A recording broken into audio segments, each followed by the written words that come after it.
8 gram hybrid കഞ്ചാവുമായാണ് Kozhikode സ്വദേശി ഫവാസ് ബാങ്കോക്കിൽ നിന്നും കൊച്ചിയിൽ വിമാനമിറങ്ങിയത്.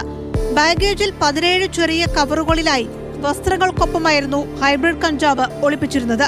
വിമാനത്താവളത്തിലെ സ്കാനിങ്ങിൽ എളുപ്പം കണ്ടെത്താനാകാത്ത വിധമായിരുന്നു ഇത്. DRI കണ്ണൂർ യൂണിറ്റിന് ലഭിച്ച രഹസ്യ വിവരത്തെ തുടർന്ന് കൊച്ചി കസ്റ്റംസ് നടത്തിയ പരിശോധനയിൽ ഫവാസ് കഞ്ചാവുമായി പിടിയിലാവുകയായിരുന്നു. രാജ്യാന്തര വിപണിയിൽ ഉൾപ്പെടെ വൻ ഡിമാൻഡുള്ള ഹൈബ്രിഡ് കഞ്ചാവാണിതെന്ന് കസ്റ്റംസ് സംഘം വ്യക്തമാക്കി. 2.5 കോടിയാണ് നെടുമ്പാശ്ശേരി വിമാനത്താവളത്തിൽ പിടിച്ചെടുത്ത ഹൈബ്രിഡ് കഞ്ചാവിന്റെ ഏകദേശ വില. ഹൈബ്രിഡ് കഞ്ചാവ് എത്തിച്ചത് ആർക്കുവേണ്ടിയാണ്, ഇടനിലക്കാർ ആരൊക്കെയാണ് എന്നതിൽ വിശദമായ അന്വേഷണം നടക്കും.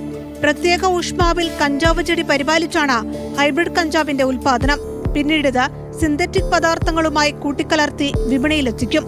തായ്ലൻഡ്, ബാങ്കോക്ക് എന്നിവിടങ്ങളിൽ നിന്നായി വിമാനമാർഗം കൊച്ചിയിലെത്തിച്ച ഹൈബ്രിഡ് കഞ്ചാവ് നേരത്തെയും കസ്റ്റംസ് സംഘം പിടികൂടിയിരുന്നു.